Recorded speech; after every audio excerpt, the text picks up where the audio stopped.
میرا نام ثانیہ ہے اور میں ایک دیہات میں رہتی ہوں۔ میرے 2 بچے ہیں جو کہ جڑواں ہیں اور ابھی 2 سال کے ہیں۔ میرے شوہر کا اچانک سے بلڈ پریشر بڑھ گیا اور ان کو اٹیک آیا اور وہ فوت ہو گئے۔ میری عدت کے بعد جب میرے ابو مجھے لینے آئے تو میرے سسر بولے ثانیہ یہیں رہے گی، اس کی شادی اپنے چھوٹے بیٹے سے کر دیں گے۔ میرے ابو فوراً مان گئے۔ میرا دیور جو کہ میرے شوہر سے 5 سال چھوٹا تھا، کالج سے جب واپس آیا تو میرا اس سے نکاح کروا دیا گیا۔ نہ تو اس سے پتا تھا کہ یہ کیا اور کیوں ہو رہا ہے اور نہ مجھے۔ نکاح کے بعد میرے ابو اور بھائی واپس چلے گئے۔ میں اپنے کمرے میں چلی گئی۔ میں یہ سوچ رہی تھی کہ جسے میں بھائی سمجھتی تھی اسے شوہر کی جگہ کیسے دوں گی۔ خیر میرا دیور فہد کے لیے بھی یہ مشکل تھا۔ وہ تو ایسے ہو گیا جیسے مجھ سے شرماتا ہو، میرے سامنے آنے سے ڈرتا ہو۔ تقریباً 1 ہفتہ ایسے ہی گزر گیا۔ میرے ذہن میں اب یہ آنے لگا کہیں ابا نے نکاح کروا کر فہد کے ساتھ زیادتی تو نہیں کر دی۔ ان 7 دنوں میں یہ ہوا کہ فہد میرے سامنے آنے لگا۔ میں اسے صبح کا کھانا دیتی، وہ شاید آہستہ آہستہ میرے اور اپنے رشتے کو سمجھ رہا تھا۔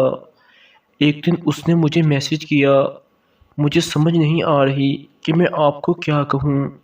میں نے کبھی ایسا سوچا ہی نہیں تھا کہ ایسا بھی ہو سکتا ہے۔ خیر آپ کو اگر کسی چیز کی ضرورت ہو تو بتا دینا، میسج کر دینا، مجھے ان سب چیزوں کو قبول کرنے میں وقت لگے گا۔ میں نے اوکے کا میسج کر دیا۔ مجھے کسی چیز کی کیا ضرورت پڑنی تھی، ہر چیز تو گھر میں موجود ہوتی تھی۔ میں بھی اپنے کام سے کام رکھتی۔ میں کمرے میں سوتی تو فہد چھت پر چلا جاتا۔ میں خاموشی سے اس کے لیے ناشتہ بناتی، چارپائی پر رکھ دیتی، وہ کھا لیتا، کپڑے استری کر دیتی۔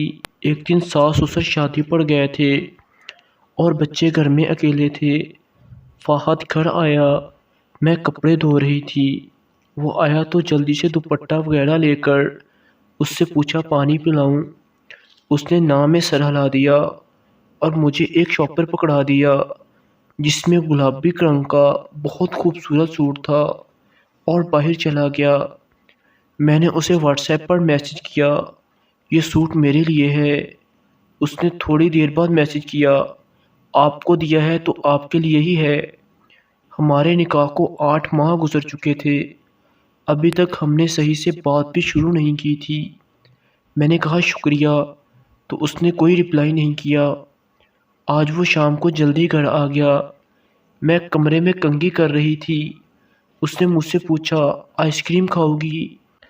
میں نے کہا میرا موڈ نہیں ہے۔ وہ بولا میرا بہت دل کر رہا ہے، تیار ہو جاؤ چلتے ہیں۔ بائک پر ہم دونوں بازار گئے، آئس کریم لی، کھائی اور کوئی بات نہیں۔ آج پتہ نہیں کیا سوچ رہا تھا۔ وہ رات بھی کمرے میں آ گیا اور بولا میں ادھر سو جاؤں، ابو کہتے ہیں کمرے میں سونے کے لیے۔ میں مسکرائی اور کہا ہاں سو جاؤ، کیونکہ میرے کمرے میں ایک ہی بیڈ تھا، بچے علیحدہ چھوٹے بیڈ پر سوتے تھے۔ میں وہاں لیٹ کر سو گئی۔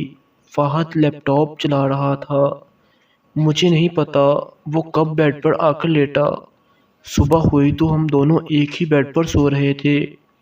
وہ صبح جم جاتا تھا، واپسی پر میرے لیے پھول لے کر آیا، میں نے مسکرا کر لے لیا۔ رات کو اکٹھے سوتے، ایسا تقریباً 15 دن چلا۔ پھر ایک رات تیز بارش تھی، لائٹ نہیں تھی، یو پی ایس بند ہو چکا تھا۔ میں بچوں کو سلا کر سو گئی۔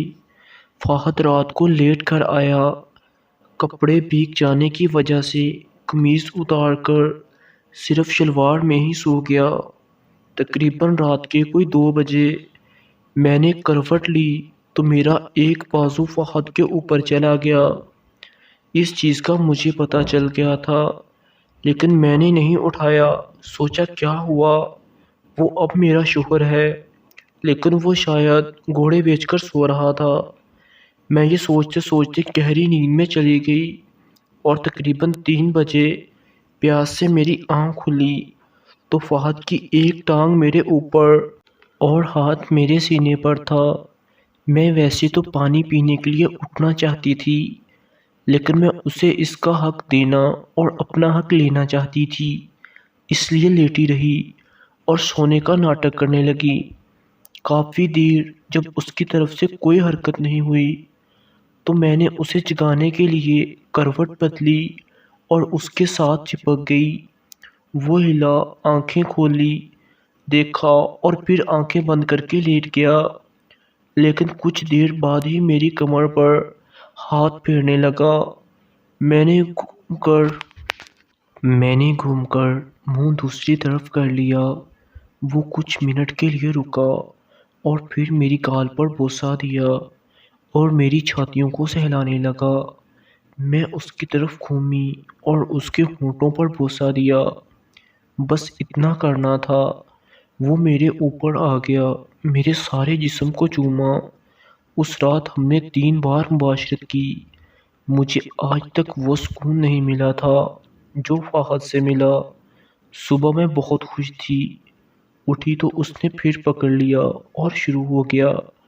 مجھے اب دوبارہ ایسے لگنے لگا جیسے میری نئی شادی ہو۔